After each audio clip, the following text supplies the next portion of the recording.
Hello friends, welcome to legal case study. और अगर आपने अभी तक इस चैनल को सब्सक्राइब नहीं किया है तो जल्दी से सब्सक्राइब कर लीजिए, बिकॉज यहाँ पर आपको इंपॉर्टेंट केस लॉ की डिटेल वीडियो मिल जाएगी और लॉ से रिलेटेड सारे इंपॉर्टेंट टॉपिक भी यहाँ पे आपको मिल जाएंगे। तो जल्दी से सब्सक्राइब कर लीजिए। तो आज हम डिस्कस करेंगे एक ऐसे केस के बारे में जो भारत की संसद के द्वारा बनाया गया कानून और भारत के राष्ट्रपति के द्वारा साइन किया गया कानून सुप्रीम कोर्ट ऑफ इंडिया ने एक ही झटके में खारिज कर दिया।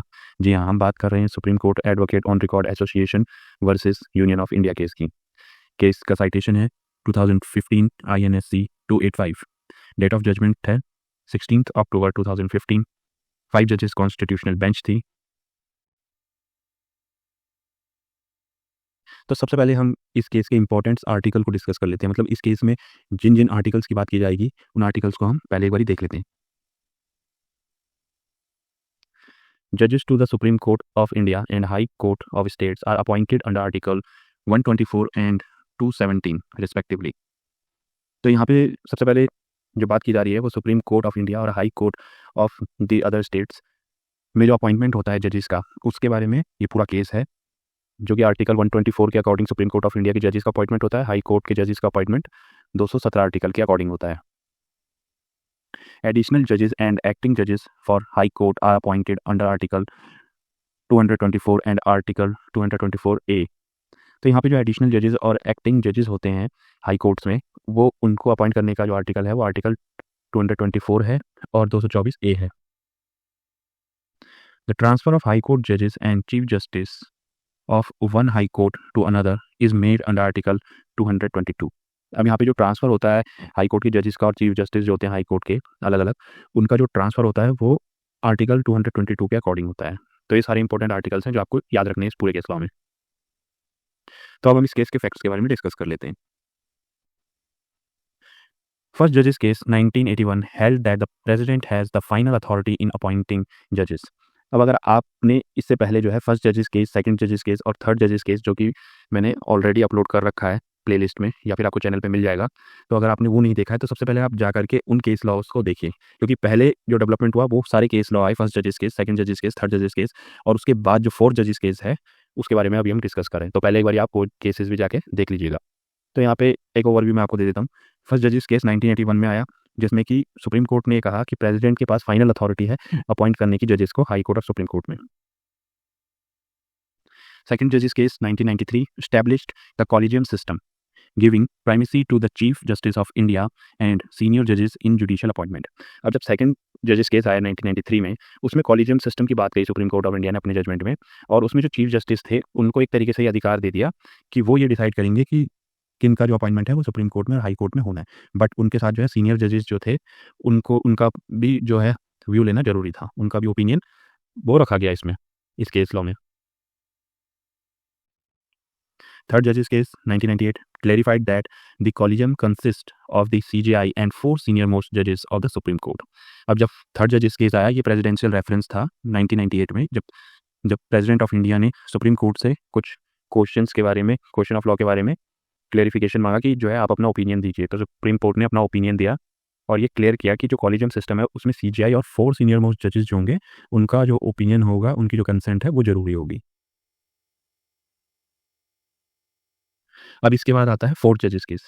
The supreme court advocate on record association and other filed a petition arguing that the National Judicial Appointment Commission NJAC undermined the independence of judiciary and violated the basic structure doctrine।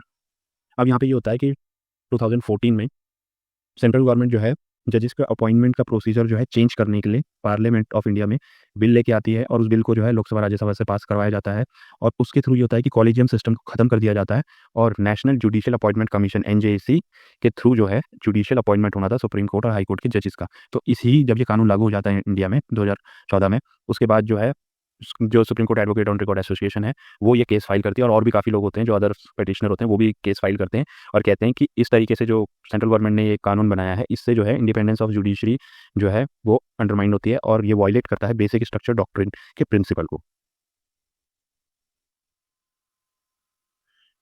The 99th Constitutional Amendment Act 2014, along with the National Judicial Appointment Commission NJAC Act 2014, sought to replace the collegium system with NJAC, which would comprise।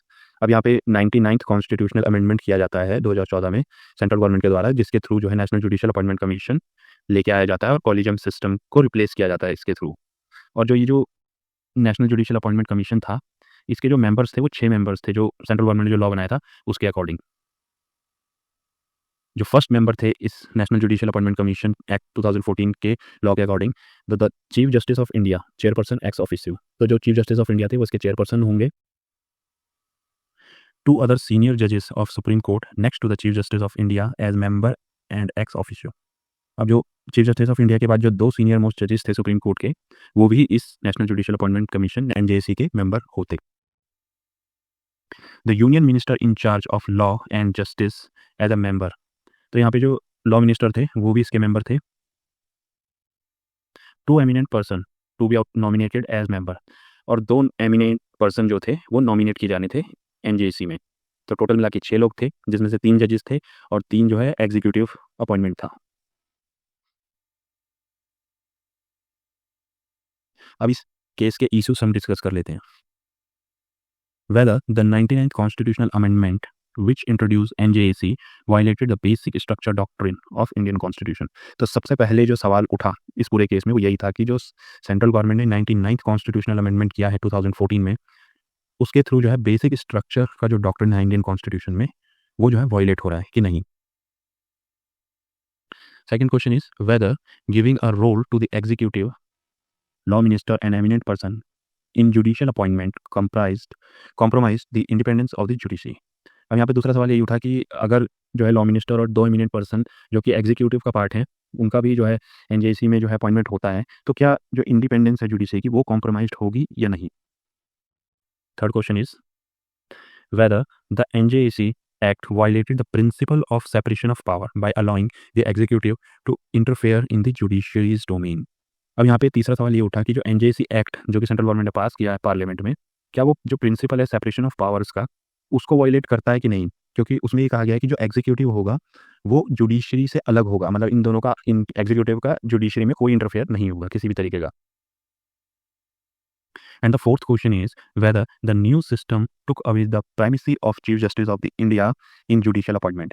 और चौथा सवाल ये उठा कि इस NJC के law को लागू करने के बाद जो चीफ जस्टिस ऑफ इंडिया थे, जिनकी प्राइमेसी थी, मतलब एक तरीके से सर्वोच्चता थी कि भाई वही जो है अपॉइंटमेंट के जो रिकमेंडेशन है वो करेंगे, वो और कॉलेजियम के जो 4 मेंबर हैं, क्या वो जो है उसको जो है हटाया गया इस एक्ट के थ्रू या नहीं।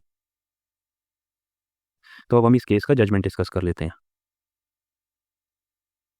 The prayer for reference to a larger bench and for reconsideration of the second judge's case 1993 and third judge's case 1998 is rejected।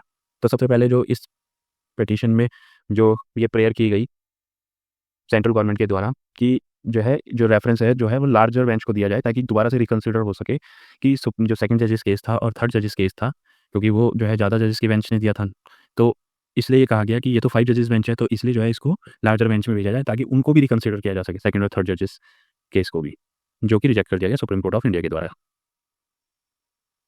On October 16, 2015 a 5 judges constitution bench the Supreme Court struck down NJC Act and 99th constitutional amendment declaring them unconstitutional and void। तो यहाँ पे supreme court of India ने अपने decision में अक्टूबर 16, 2015 को भारत की संसद के द्वारा बनाया गया कानून को और राष्ट्रपति के द्वारा साइन किए गए उस कानून को जो है अनकॉन्स्टिट्यूशनल और वॉइड डिक्लेयर कर दिया। The majority verdict 4:1 held that the NJC violated the basic structure doctrine because it interfered with the independence of judiciary। तो यहाँ पे जो मेजॉरिटी वर्डिक्ट था 5 जजेस कॉन्स्टिट्यूशनल बेंच का, तो उसमें से 4 जजेस ने जो है अपनी जजमेंट में इस बात को माना कि national judicial appointment commission NJC जो है वो बेसिक स्ट्रक्चर के डॉक्ट्राइन को जो है इंटरफियर करता है और इससे जो है इंडिपेंडेंस ऑफ जुडिशरी को खतरा है। Justice Chelameswar dissented judgement that the collegium system lack of transparency and accountability and the judiciary's monopoly over appointments had lead to favoritism and nepotism। तो यहाँ पे जो 5th जज थे जस्टिस चिलमेश्वर, उन्होंने जो है अपना डिसेंट ओपिनियन दिया।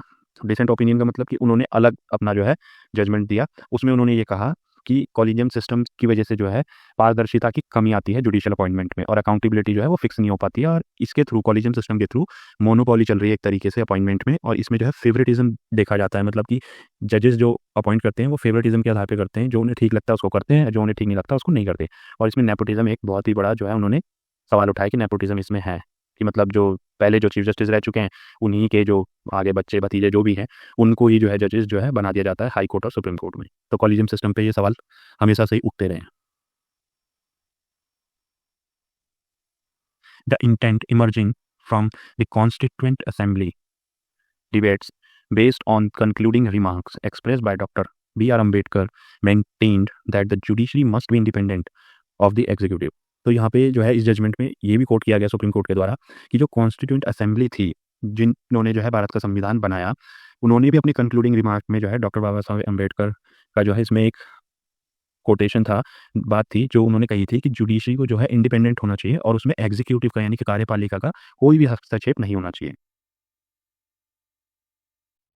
Judicial independence is a basic structure feature. The NJC Act compromised the independence of judiciary, which is an essential part of the basic structure doctrine।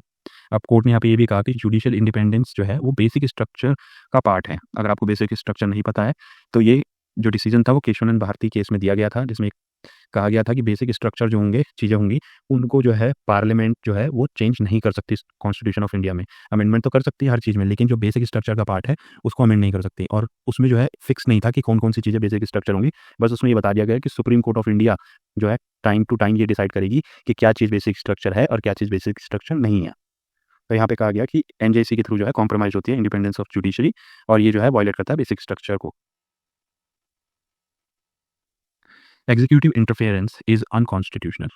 The inclusion of the law minister and two eminent person in judicial appointment created a risk of the government influence, violating the principle of the separation of power। तो यहाँ पे supreme court के द्वारा यही कहा गया कि जो एग्जीक्यूटिव का इंटरफेरेंस होगा वो अनकॉन्स्टिट्यूशनल है। उन्होंने ये कहा कि जो लॉ मिनिस्टर को जो है इस एनजेसी की जो अपॉइंटमेंट कमेटी थी, कमीशन था, उसमें रखा गया है, और टू एमिनेंट पर्सन जो है जिनको भी जो है एक तरीके से जो है पॉलिटिशियन ही अपॉइंट करेंगे तो वो भी होंगे। तो इसके थ्रू जो है एक रिस्क बन जाता है कि गवर्नमेंट का इन्फ्लुएंस जो है वो बढ़ जाएगा जुडिशरी में, क्योंकि जब वो खुद अपॉइंट करेंगे जो पॉलिटिशियन है या फिर जो नेता है या फिर जो एग्जीक्यूटिव है, जब वो खुद अपॉइंट करेंगे सुप्रीम कोर्ट या हाई कोर्ट के जजेस को, तो एक तरीके से इन्फ्लुएंस बढ़ेगा। क्योंकि ये बात आपको याद रखनी पड़ेगी कि सुप्रीम कोर्ट और हाई कोर्ट में मैक्सिमम केसेस जो हैं वो गवर्नमेंट ऑफ इंडिया या फिर स्टेट गवर्नमेंट के अगेंस्ट ही लड़े जाते हैं। तो इस वजह से जो गवर्नमेंट है वो सबसे बड़ी पार्टी होती है अपोजिट साइड में, सुप्रीम कोर्ट और हाई कोर्ट में। तो अगर वही लोग जो हैं अपॉइंट करेंगे या फिर देखेंगे कि कौन लोग जो हैं जुडिशरी में जाएँ सुप्रीम कोर्ट और हाई कोर्ट में, तो एक तरीके से रिस्क जो है क्रिएट हो सकता है, ऐसा इस जजमेंट में कहा गया। और ये वायलेट करेगा सेपरेशन ऑफ पावर को भी, क्योंकि कॉन्स्टिट्यूशन में दिया गया है कि सेपरेशन ऑफ पावर बहुत ज़रूरी है, जिसमें कि एग्जीक्यूटिव जो है वो जुडिशरी के काम में जो है इंटरफेयर नहीं करेगी। Primacy of the judiciary must be retained. The Constitution mandate that the judiciary should have primacy in the appointments to ensure fair and impartial decision making। तो यहाँ पे कहा गया है जो प्राइमेसी होगी, जो सर्वोच्चता होगी जुडिशरी की, वो जो है मेंटेन रखी जाएगी, और कॉन्स्टिट्यूशन जो है ये मैंडेट देता है कि जुडिशरी की जो है प्राइमेसी सर्वोच्चता जो है वो होनी चाहिए अपॉइंटमेंट में, ताकि जो है डिसीजन जो है वो फेयर हो और इम्पार्शियल डिसीजन हो। तो दोस्तों अगर आपने अभी तक इस चैनल को सब्सक्राइब नहीं किया है तो जल्दी से सब्सक्राइब कर लीजिए, और आपको ये केस कैसा लगा कमेंट में ज़रूर बताइएगा, लाइक ज़रूर कीजिएगा केस को। Don't forget like and subscribe my channel, और अगर आपको कुछ पूछना है तो इस वीडियो पे कमेंट कीजिए। Thanks for watching.